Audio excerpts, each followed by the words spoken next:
This is the smallpox virus. It infected the pharaohs, caused a terrible impact on the Greek and Roman empires, and decimated Native American populations. Nothing seemed to stop this lethal plague until the end of the 18th century. At that time, smallpox was a major global endemic disease. Only in Europe, it killed around 400,000 people per year. It didn't differentiate between rich and poor. Even 5 kings were killed.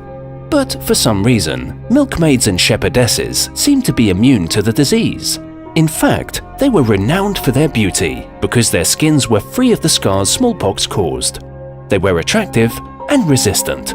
But why? That's what the rural doctor Edward Jenner was trying to understand. He knew that milkmaids got small blisters on their hands when they milked cows suffering from cowpox, a mild disease that cattle suffered from, which caused similar lesions to smallpox. And this phenomenon made Jenner think that maybe cowpox and smallpox were related, and that infection with the milder disease would be enough to protect people against the lethal one. As a man of science, he decided to prove it. And to do this, he needed 3 things: cowpox that he extracted from a milkmaid, fresh smallpox from a patient, and a human guinea pig. He chose his gardener's son, an 8-year-old boy called James Phipps.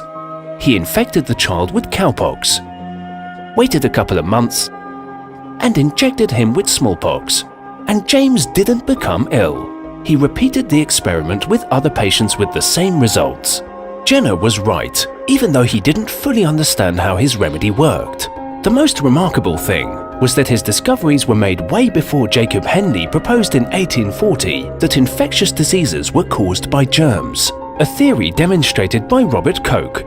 Decades later, Louis Pasteur, inspired by Jenner's experiments, showed that attenuated microbes could be used to prevent diseases, and he proposed the terminus vaccine in his honor.